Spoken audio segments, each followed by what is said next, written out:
है, मैं अच्छा इंसान बन जाऊं बस इतना काफ़ी है। मैं इस थिंकिंग को सपोर्ट नहीं करती, क्योंकि अच्छे इंसान आप तभी बनते हो जब आप भीतर से अंदर से स्पिरिचुअल होते हो। अच्छे इंसान बनने के लिए आपको एक प्रैक्टिस चाहिए होती है। सबको पता झूठ नहीं बोलना चाहिए, बट कितने लोग नहीं बोलते। वो तभी आपकी लाइफ में आप इम्प्लीमेंट कर पाओगे जब आपकी लाइफ में एक प्रैक्टिस होगी, और प्रैक्टिस मतलब भक्ति की प्रैक्टिस।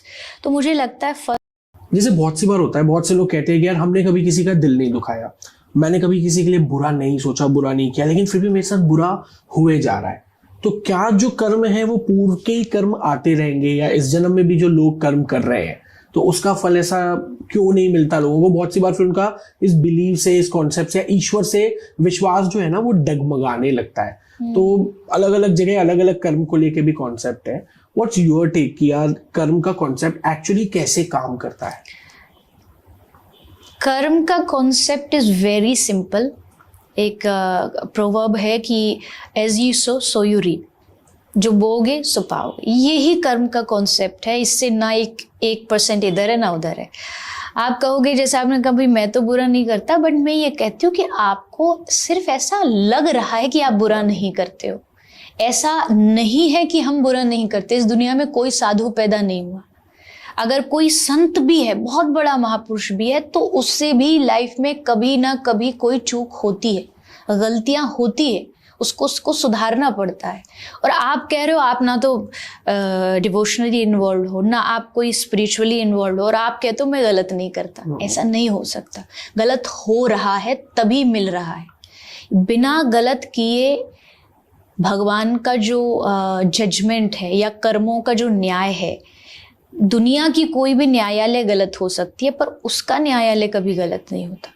यहाँ पितामह भीष्म को एक छोटे से कीड़े को कांटे पर डालने के रिजल्ट में बाणों पर सोना पड़ा।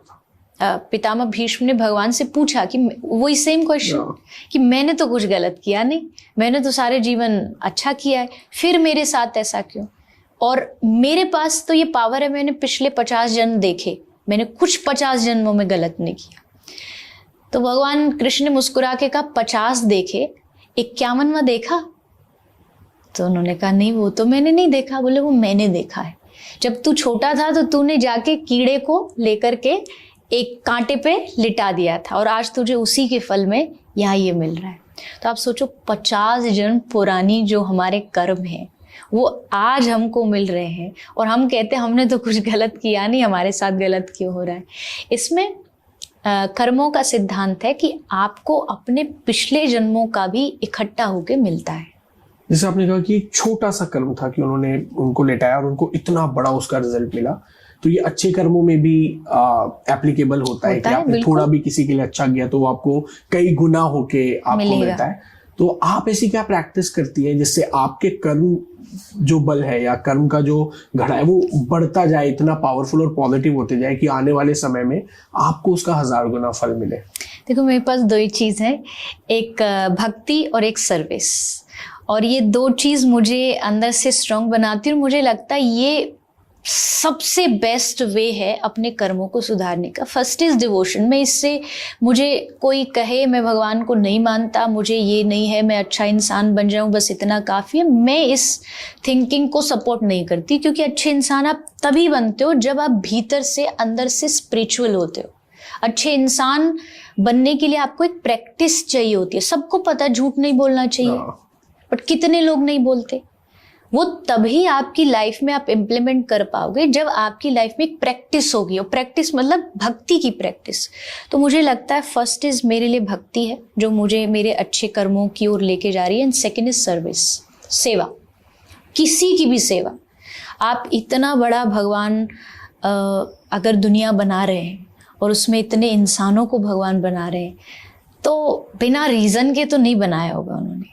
और रीज़न मेरी समझ में यही आया है कि भगवान ने हमें इसलिए बनाया है कि मेरी इतनी सुंदर दुनिया है, तुम एक दूसरे का सहयोगी बनो, एक दूसरे की मदद करो। तुम अगर फाइनेंशियली बहुत अच्छे हो तो फाइनेंशियली मदद करो। अगर आप कोई आपके पास टैलेंट है उससे हेल्प करो। जैसे फॉर मेरे पास जो टैलेंट है वो है बोलना, वाणी। तो मैं उस वाणी को, उस गुण को समाज की सेवा और भगवान की सेवा दोनों में लगा रही हूँ। किसी के पास गाने की है तो गाने से सोसाइटी में कुछ चेंज लाइए, डांसिंग है, आर्ट, कोई भी आर्ट है, कोई भी आप उसको सेवा में लगाइए। तो ये समाज की सर्विस। और आज का यूथ जो यंग जनरेशन है, अगर मैं उससे कहूँ कि भाई तुम सीधे एकदम भक्त बन जाओ तो दूसरे दिन से मुझे सुनना बंद कर देंगे, क्योंकि शायद उन्हें टफ लगता है कि भाई भक्ति कैसे, हमारे तो ये है ही नहीं, हमारा तो जॉनर है ही नहीं। बट मैं कहती हूँ भक्ति में एंट्री करनी है आज के यंग यूथ को तो थ्रू सर्विस करिए। सर्विस इन दी सेंस कि अपनी लाइफ में एक टाइम रखिए जहाँ आप कोई ऐसी जगह हो जहाँ ऐसी सेवा हो रही हो, वहाँ वॉलंटियर करिए। आप कोई ऑर्फनेज है, कोई ओल्ड एज होम है, कोई गौशाला है, ऐसी जो जगह होती है वहाँ जाइए। आप वहाँ जाके जब सर्विस करोगे ना, जब बच्चों को आप सिखाओगे कि यहाँ जाना है आपको, ऑटोमेटिकली उनके भीतर स्पिरिचुअलिटी आएगी, भक्ति आएगी, क्योंकि ये सेवा आपको अपने आप आध्यात्मिक बनाती है। तो अगर मेरी नज़र में दो हैं और कोई और भी अगर इस तरीके से करना चाहिए चाहता है तो इन दो रास्तों पे चलना चाहिए। बहुत सी बार बहुत से स्पीकर या बहुत से प्रीचर ऐसा कहते हैं कि स्पिरिचुअलिटी अलग है और धर्म अलग है, तो आप कैसे देखते हैं कि क्या स्पिरिचुअलिटी और धर्म एक है या वो दोनों अलग है? मेरे लिए एक है। देखो वो तर्क देना और तिनके में से तिनका निकालना मुझे लगता है वेस्ट ऑफ टाइम है। धर्म भी हमको कहीं ना कहीं जीना सिखाता है और आध्यात्मिकता जो स्पिरिचुअलिटी है वो भी हमें जीना सिखाती है। अब आप कह दे तो नहीं मैं तो स्पिरिचुअल हूँ मैं पर रिलीजियस नहीं, ऐसा नहीं हो सकता। धर्म केवल रिचुअल्स नहीं है कि भाई मैं तो हाँ मंदिर नहीं जाता पर मैं आध्यात्मिक हूँ, नहीं, ये कभी मेरे दिमाग में अभी तक कोई ये बात कभी फिट नहीं हुई, क्योंकि रिचुअल्स ट्रेडिशन जो होते हैं, जो हमारे स्पेशली हमारे भारत देश में जो आते हैं, ये कहीं ना कहीं हमको स्पिरिचुअलिटी से जोड़ने के लिए बने, अध्यात्म से जोड़ने के लिए बने। अब मान लीजिए हमको कहा जा रहा है कि आपको सुबह उठ करके चिड़ियों को दाना डालना है, गर्मी चल रही है एक पॉट में पानी रख दो। ये क्या है? आप इसको क्या कहोगे? आप इसको स्पिरिचुअलिटी कहोगे, धर्म को? मेरे लिए दोनों है, क्योंकि ये धर्म है, आप एक दूसरे जीव की सेवा कर रहे हो। ये आध्यात्मिकता भी है क्योंकि उसके रिजल्ट में आपके भीतर बदलाव आएगा, पॉजिटिविटी आएगी। और भारत में तो जन्म लेते ही बच्चे को धार्मिक बना दिया जाता है। अगर मैं यहाँ भी बैठी हूँ, कोई भगवान को माने ना माने, पर अगर गलती से मेरा पैर किसी के पैर से टच हो गया तो हम ऐसे प्रणाम कर लेते। इट मीन्स हम मानते कि इसमें भगवान है, हम उस आदमी को प्रणाम नहीं कर रहे। बचपन में जो कोई छोटी सी कॉपी गिर जाती है हमसे नीचे तो उसको उठा के ऐसे माथे पे लगाते, बोले विद्या माता है। पैसा गिर जाए तो उसको उठा करके हम माथे पे लगाते। ये धर्म है, ये आध्यात्मिकता है और ये हमारे खून में, ये हमारी नसों में। इसके लिए हमको कोई क्लास नहीं लेनी पड़ी, ये हमको ऑटोमेटिकली हेरिटेज में मिली है। और इसके लिए हम बहुत बहुत थैंकफुल होने चाहिए कि भगवान ने हमको एक ऐसे देश में जन्म लिया है जहाँ देश को भी माँ कहते हैं। तो धर्म और आध्यात्मिकता मेरी नज़र में एक ही सिक्के के दो पहलू हैं, इनको अलग नहीं बनाना चाहिए। धार्मिक हो आप, गर्व से कहो मैं धार्मिक हूँ, मैं आध्यात्मिक हूँ, दोनों का एक ही अर्थ है। जैसे आपने थोड़ी देर पहले कहा कि एक सांस होती है, फिर वो अगर कोई ट्रॉमा झेली है तो वो आगे वो पास ऑन करती है, वो वैसे व्यवहार करती है। आप क्योंकि इतना ट्रैवलिंग रहता है, आपके फिलैंथ्रोपी वर्क भी चलते हैं, आपकी कथाएं चलती हैं जी, फैमिली लाइफ और ये अपनी स्पिरिचुअल लाइफ को आप बैलेंस कैसे करते हो? क्योंकि ठीक है आपके हस्बैंड आपके साथ ट्रैवल कर रहे हैं, लेकिन बाकी की भी जो फैमिली मेंबर्स हैं उनकी भी एक्सपेक्टेशंस रहती होंगी आपसे, तो एज एन इंडिविजुअल वो आप कैसे बैलेंस करते हो? नहीं, यहाँ मुझे ऐसा लगता है यहाँ थोड़ा सा लक काम आता है। Luck in the sense, luck भी कोई दिया गया प्रोडक्ट नहीं है, वो भी कोई पिछले मेरे कर्म होंगे जो एज अ लक के रूप में आते हैं। बट इसके लिए सबसे ज़्यादा ज़रूरी है कि फैमिली सपोर्टिव हो, उनको समझना ज़रूरी है, क्योंकि वो नहीं समझेंगे तो मैं लाख कोशिश करूं, मैं लाख बताऊं तो मेरा वो रिश्ता कभी ठीक हो ही नहीं सकता। तो इन दैट केस मुझे लगता है भगवान ने बहुत कृपा करी। बिफोर मैरिज भी मेरा जो पूरा फैमिली है उन्होंने अपना सब काम छोड़ करके सिर्फ मुझे सपोर्ट किया, सिर्फ मुझे आगे बढ़ाया। और आफ्टर मैरिज भी जो मुझे फैमिली मिली, उन्होंने भी सब कुछ छोड़ करके मुझे आगे बढ़ाया है। तो कभी भी वो एक मिसमैच वाली सिचुएशन आई नहीं, भगवान की कृपा से। और ये फैमिली को समझना पड़ेगा, हर एक फैमिली को, स्पेशली जब कोई लड़की हो। इन दैट केस थोड़ा सा लोगों को झिझक हो जाती है कि भाई इसको कैसे सब कुछ इस पे छोड़ दें या परिवार का भार छोड़ दें। वहाँ लोग थोड़े झिझकते हैं, सास भी होगी तो वो, माँ भी होगी तो वो, बट ऐसा नहीं होना चाहिए। आपको चांस देना चाहिए, लड़कियों को चांस देना चाहिए, बेटा है उसको चांस, सबको, घर का जो परिवार का है। कभी ऐसा हो जाए किसी की लाइफ में कि फैमिली सपोर्टिव नहीं है, तो फर्स्ट थिंग इज तो देखो समझाना, जितना हमारे पास समझ है उससे समझाने की कोशिश करिए कि मैं कुछ गलत नहीं कर रही, आपका ही नाम होगा, आपका ही परिवार आगे बढ़ेगा। और अगर एट द एंड कोई बहुत ही ज़्यादा मतलब स्ट्रिक्ट है और बिल्कुल ही नहीं मानता, तो फिर मुझे लगता है कि फिर अपने काम को प्रायोरिटी देनी चाहिए बिफोर रिश्ते, क्योंकि आप कहीं ना कहीं अकेले आए हो दुनिया में। हाँ, गलत काम कर रहे हो तो नहीं, अगर आपको पता है कि आपका काम सही है, उससे आपका भी और समाज का भी कुछ हित हो रहा है, तो उसके लिए अगर थोड़ा सा आपको अगेंस्ट भी जाना पड़े तो आई डोंट थिंक सो उसमें कुछ गलत है, क्योंकि आप अच्छा काम कर रहे हो। That's great. आप सोशल मीडिया में भी बहुत एक्टिव है, आपके millions followers and millions of views जाते हैं जी। बहुत सी बार ट्रोलिंग का भी सामना करना पड़ता है। जैसे बीच में आपके हस्बैंड और आपको लेके गलत जो खबर थी वो इतनी फैल गई थी, तो उस समय आपका रिएक्शन कैसा था और आपने उसको हैंडल कैसे किया? ट्रोलिंग को आप कैसे देख रहे थे?